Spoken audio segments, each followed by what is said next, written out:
Hola a todos, ¿cómo están? Espero que estén muy bien. Yo estoy muy contenta. El día de hoy tenemos una entrevista muy divertida, como siempre. Ya saben que yo siempre les traigo entrevistas divertidas, videos increíbles. Estoy súper contenta. A los que no se han suscrito a mi canal, por favor, no olviden suscribirse.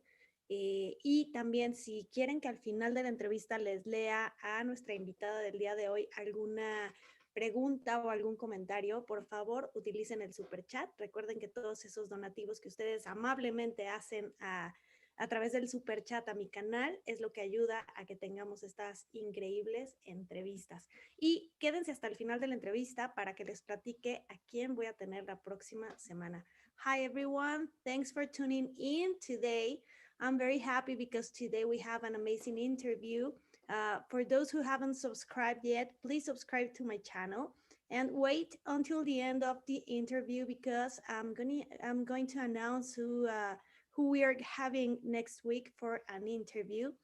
If you want me to read a comment or a question at the end of the interview, please use the super chat. Remember that those donations you make through the super chat help my channel to bring these amazing interviews and content. So I want to introduce our guest for today. I'm very excited. We have an amazing skater that I admire so much. We have Karen Chen. How are you, Karen? Hi, I'm good. How are you? Thank you. I'm so grateful that you agreed to do this interview because my audience truly love you. That's so sweet. I'm really excited for this as well. Thank you for having me. Thank you. It's really amazing. My audience started being more people from Latin America, but in the past few months, I'm having people from the whole world, and so many people were asking an interview for with you. So it's really great that you're here finally. Yay! So okay, I would like to know what inspired you to start figure skating. Honestly, I got into figure skating. It was sort of an accident because I was an extremely shy kid growing up. So trying new things was really, really difficult. So my parents just had me try ballet, had me do play the piano, like try all these different things. And then I tried skating. And as soon as I stepped on the ice, I wasn't crying, and my parents were like, "Okay, let's put her in skating." And then, yeah, I just kept skating. So you started when you were about 6 years old? Yeah, 5, 6 years old. Yeah. And do you have a favorite skater? Back then, oh, actually, still now, Michelle Kwan and Yuna Kim, my absolute favorite, Mao Asada. Those were the three, and Chris Yamaguchi. These were the four that I just looked up to throughout my whole entire career, and to this day as well. I know they're lovely. I mean, I grew up watching Christy and she was so amazing. I And then when I started know. competing, Michelle Kwan, oh my God, she was so beautiful when she was skating. Mm-hmm. She was, 100% agree. oh yeah, totally. So, okay, for fast forwarding a little bit, well, of course, you were a great skater from the start. I remember watching your videos when you won your competitions in intermediate, novice, and then junior, and you won a junior Grand Prix. And that was amazing. It was like you were such a talented young girl. And then in senior, you won your first nationals in 2017. So, how was that for you? It was really great to win a national title. That was something I've always wanted. And I remember I was dealing with so many injuries leading up to this point. And so winning that national title just kind of it proved to myself that I had it in me, and that I knew that I was on the right track, whatever wherever it may take me. I knew that this is what I wanted to do. So I know in United States it's a big deal to win nationals. I mean, for us in Mexico, almost everybody can go to nationals in every level, even if you're a beginner. But in the States, you just go to nationals when you are a top skater. So it's almost like going to the world because United States is like a great country in figure skating. So in that moment when you realized that you won the nationals, what were you thinking or feeling? I it seemed like so long ago, Mm, but I feel like I was really focused. I remember specifically for that competition, I was just so focused on myself. Like I knew I wanted to win nationals. I knew I had all of these goals, but I was just so in the moment, enjoying my performance, enjoying my skating, enjoying just performing in front of a crowd. And I just had such an amazing time skating. And the national title just kind of came because I skated so well. And I just remember feeling so proud of myself for being able to put that out there. hopefully you will be able to have another national title. I mean, that I would be, hope so. I hope so too. I remember the first time I saw you competing in senior, and I was thinking, oh my God, this girl is so talented. She's so artistic. And when people see you skating, it's like so emotional. You look Thank beautiful you. in the eyes. So it's really amazing. So the next year in 2018, you made the Olympic team. So that's like everybody's dream. When you are an athlete, that's what you dream of. You work your whole life for that, and you were so young. So when you realized that you made the team, how was that for you? Like the feeling of achievement. Yeah, it was incredible. It really was. And I remember especially that season. I mean, it was my first, like everybody talks about the Olympic year, like how it's so important to, skate well, be consistent, and have amazing programs. I did not have that kind of Olympic year. It was really rough. I had a hard time with my programs. I ended up going back to the programs from last season, what was comfortable for me. And nationals was the first time performing that, so I was a bit nervous. And nationals was also in San Jose, California, so my hometown.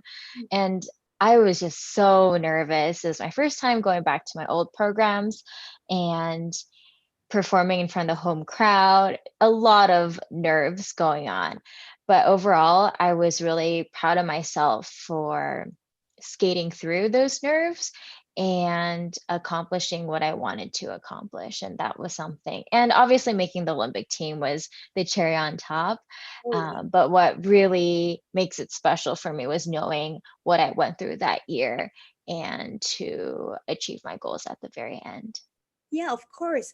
And okay, I ask this to every person who has gone to the Olympics, but everybody talks about like this different how can I say it?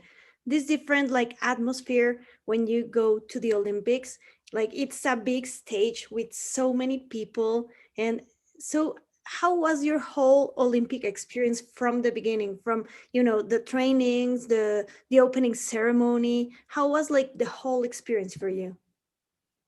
I completely agree with what everyone said. Like, it's a completely different stage. Like, I didn't know what to expect. I mean, I hear stories about what it was like, but it's so different. I'm so used to competitions where it's just only figure skaters, and to be there uh, at the games with other amazing athletes like speed skaters and snowboarders, skiers. Like, it was such an eye-opening experience to be around so many amazing athletes.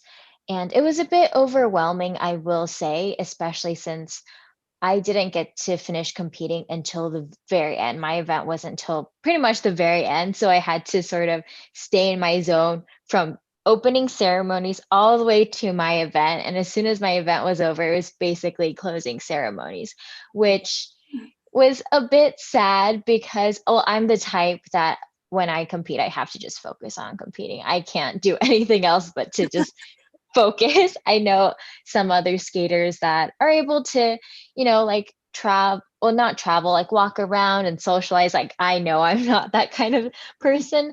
So I just kind of isolated myself all until I got done competing. and then was able to sort of sightsee a little bit with family, and then closing ceremonies, and then it was over. Oh my God. So everybody says that it's kind of weird because you are not even like concentrating that you're on the Olympics. You're so overwhelmed that you can't even think where you are. Hmm. Oh my God. For And sure. so I heard some skaters went to other countries to like in that time you're saying between the opening ceremony and the competition, you didn't do that to go other place to train? No. So, US figure skating was able to kind of rent out a rink in Korea, but it was, I believe, it was like 2, 3 hours away from the village. And so right after opening ceremonies, I went there to skate and train, until I had to leave for like official practices before my competition, which was really, really nice. But it also was not fun because I was training there by myself for a majority of the time because there were other athletes, other figure skaters that had team event, right? So they were in and out, in and out. But I was there for like the beginning to Oh, basically the end. was so stressful. Yeah. But you say your family was there? Yeah, my mom came with me, and then my brother and my dad came later on to watch the competition. Well, at least you had them because if not, That's true. we're supposed Yeah. to. Oh Yeah. my God. Okay, so the following season you had more trouble with your injuries. I have heard so many times that you are injured and you had to withdraw from competition. So what happened? What were your injuries? The year after the Olympic year, I had a stress fracture in my right foot. And my right ankle has always been a bit problematic in the past. I think it was just when I first injured it when I was, I think, 9, I like broke off a little piece of bone, but it wasn't a big deal. I was in a boot for a little bit, and then my bigger injury happened when I was, I think, 13, when I was like junior or something, and I broke my tibia and I was off the ice for a really long time. And then ever since then, it's just been sort of like a thing that I have to keep track of. Like my right foot deals with a lot of impact and something that I have to be careful of. And I think after the Olympic year, I was definitely just rethinking about where I was going with skating. Like, okay, do I want to go for another 4 years? What I wanted to do, and then I started training again, and I think I just pushed it a little too much too soon since I took some time off after. And then I had my stress fracture, and then I was like, okay, let's take the season off, focus on recovering, and in the meantime, also figure out what's going on here, and then decide what to do. Well, that was good. I mean, did you ever think of quitting or well retiring? Hmm. I did think about it a little bit, especially when I was injured. It's always tough being injured. You have so much time to think, which is good and bad. And I did think about stepping away. However, I felt like I had other goals that I wanted to accomplish. And I felt like I have to give it one more shot, especially like if I don't do it now, I'm not going to do it when I'm like 50 years old trying to do a triple axel or something. Like now's the time to try it. Oh, are you trying triple axel? I am working on it. It's been a goal of mine since I was really young, and so I believe that I can do it. It's just a matter of when I can do it. I don't know, but I think that if I keep trying, it will happen. And I'm really happy to see that so many people are doing triple axles now. So Yeah, of it's course. possible. It Yeah, is. And yeah. also your jumps are so high that like they're powerful. So I think you have extra room for Just rotation. rotation, gotta rotate really fast. Oh yeah. But you Yeah. can do it, I'm sure. And I would love to see that Trying for my the next best. I'm Olympics. trying my best. Thank you. Well, after that year, when you weren't competing because of your injury and all that, you announced that you were going to college, to Cornell University. Mm-hmm. So how has it been? I know it's so difficult to train like at your level and also go to college. So how has that been? I mean, your last season was so challenging because of that change. Mm-hmm. It was incredibly challenging. And I knew it was going to be challenging when I decided to go to college, but I felt like it was the right decision. I really wanted to experiment a little bit and see what I could do. And it was really hard. I always felt like I love training in Colorado Springs. In the beginning, I didn't like it so much because I was training in Riverside, California, where there was nobody. It was just me and my coach, and that's how I felt like worked. And then when I came out to Colorado Springs, it was different. Like a lot of really top elite skaters train here, and it took me a while to adjust, but I grew to love this environment, and I felt like it's the best for me. And then not long after I felt like my training was at its best. Then I moved to Cornell, where I'm training all by myself again. So it Oh, was definitely a bit of a challenge in that sense. And on top of that, the workload of school was really crazy. I was so used to prioritizing my skating schedule and then whatever is left over, I do school, and to have it like reversed. Like you have these classes at, I don't know, like 8:40 to this time, and then this time to this time, and then I'd have to try to figure out the times where I don't have classes and I don't have to study to try to see where I could drive to skate. So schedule wise was a huge struggle for me. oh my God, you must be so tired. Oh, I was. I barely got any sleep, I will say, and I don't know how I survived doing that. So are you still in college or not? No, so after I finished my full year as Mhm. freshman year, I decided to just take a break and focus on skating. And this is when COVID all hit as well. Yeah. And I just didn't want to go back to campus until things were in a better place as well. Yeah, it's crazy. I was talking to Vincent, and he told me the same thing. I mean, he was so stressed because he couldn't skate. He didn't have the time and he was tired. And like you said, you were training by yourself and it's not the same. I mean, of course you have your jumps, but you need someone to help you Yeah. through and to, keep you like this. Yeah, yeah, 100%. Wow. So in those times, who choreographed your programs? So I had because I didn't start school until August, like mid-August. And so I was able to train as much as I could in Colorado Springs and get my programs ready. So I'd be as most prepared as I could for the time that I would be spending by myself at Cornell, which I did do. I prepared as much as I could, but it was still really hard trying to balance both. And you wanted to major like in something like medicine or something like that? My major is human development. So I think most people with that major go pre-med. So that's kind of where my mind is set on. But as for anything specific, I don't know yet. I feel like the more classes I take, the more I'll be able to figure out what it is that I'm truly interested in. Yeah, I'm sure. But I can imagine that right now you're training and trying to make the Olympic team. So Mhm. yeah, focus on that because we want to see Yeah. you in the Olympics. Yeah, hopefully you will make the team again. We really want to see you. Hopefully. So in okay, this year it was crazy. It's been crazy until now with the pandemic and all. And okay, your first competition in this season was Skate America with the bubble and all that. Let me tell Mhm. you that I loved the fake public. The Oh, fake, I love that oh my too. amazing, that and the fake clapping.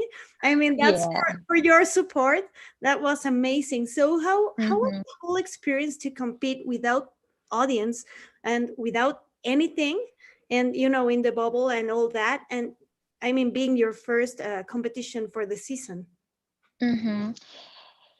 It was really interesting. I did skate, and overall, I felt like it was a really great competition for me to go out and skate in a more competition like experience. In the past, there's been so much like virtual or like with a camera and things like that. And this was the first ever like real competition. But also, I mean, you look great skating to that music. And Thank okay, you. how are you feeling this season after all these months with no skating and rings closed? How do you feel? I feel it's hard to say, it's hard to describe, but I do feel like things are okay. Obviously, with the situation of the whole pandemic and whatnot, but at least I just feel very thankful that I'm still, fingers crossed, but the rink is still open and I'm still able to skate and do what I love. And so I'm feeling really thankful and grateful that I'm able to do that, because I remember when I was quarantined for I think it was like 2 months or something, where I wasn't allowed to skate. Well, none of the rinks were open, nothing was open, and how frustrating that was, because all I wanted to do was get back on the ice. So looking back, I just feel really grateful. Yeah, definitely. And okay, I have a question. Of course, every athlete has ups and downs. And when you didn't skate and came back, it was hard. What do you think you need to do to, to be on the top three on nationals to eventually make the Olympic team? So, what are you working on to get better? I think for years and years, I feel like I've talked about consistency, which is something that I definitely have struggled with. And I do feel like I am the most consistent I have been the past my whole career, I will say, at least in practice so far. Obviously, practice and competing are two different things. Like when nerves kick in, things change every now and then. And so I just feel like what's really important for me is to continue to focus on fine tuning my technique and getting very consistent with that. I tend to be, when it comes to jumps, I'm a really feeling based person. I like to just feel it. But I know that that's not the most consistent way of jumping. So I'm working really hard on focusing on technique and knowing that whatever the key terms are or whatever I need to focus on to have muscle memory, remember that. So when it comes to competitions, my technique is there for me. So that's something I'm really focusing on, as well as bringing out a really complete program, working on my choreography, working on my performance, and working on my spins as well. Because at this point, most of us are doing the same elements, Yeah. except some are doing triple axels, but most of us have similar elements. And maybe, who knows, maybe the top 5 skiers all have triple axels by then. So we will be having the same elements. So at the end of the day, it's going to be about GOE. So who has the best jumps, who has the best spins. So working on polishing for technical elements, and of course, components would be something I'm focusing on. Yeah, you must bring something extra, something like Hmm. special. Wow. So, okay, in your team, the United States team, there are so many good skaters. So, like, the competition is hard. I'm Hmm. sure you can make it, but okay, just talking about just United States, leave the other countries aside. Hmm. So, what do you think you must do or improve to, like, a strategy to be on the top? I think that I think that I just need to land my jumps and rotate my jumps and land them. Like one silly mistake is enough to since like we're all so close, one silly mistake is enough to bring you down. And Yeah. so in a way, it's like I have to skate clean. I have to skate perfect. And it sounds really stressful saying it out loud. It sounds like a lot of pressure, but it is true. So that's what I'm going to train towards. Like I need to train and be ready to deliver two clean programs when it counts. So in your training team, what do you have besides your coach and your choreographer? Do you have like a, I don't know, psychologist, specialist or something? I have a psychologist that I work with. And then obviously my coach Tammy Gamble and choreographer that I'm working with, Drew Meekins and Pasquale. But oh yeah, and then I also have with like there's a lot of other coaches in Colorado Springs I work with to work on my technique. And then there's a pole harness guy that helps me with triple axel. So I think I have the right team to help me with my goals for sure. So how does a training day look for you? How many hours on the ice, off ice, anything else? hmm I'm on the ice around 3 hours a day, and Monday, Wednesday, Friday, I have off ice workout around like an hour or so. And then I take Sundays off because I need a day of recovery. Yeah, absolutely. And do you have vacation?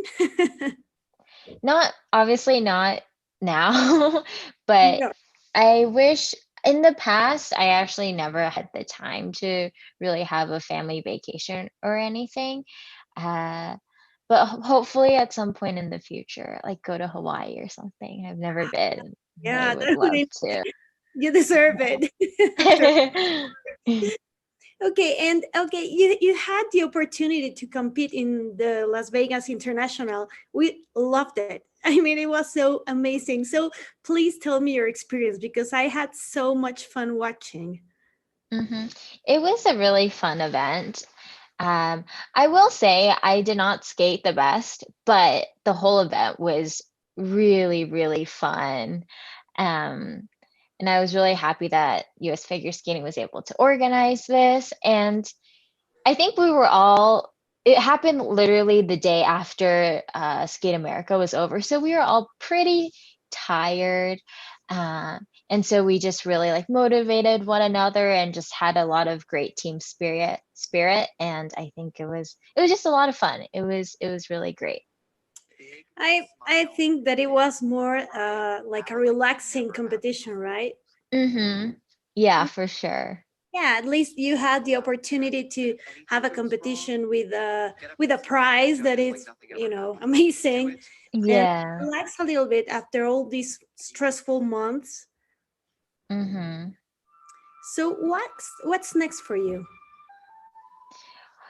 What's next would be nationals in January. I don't have any competitions until then, so I'm just chilling here in Colorado Springs, training until then.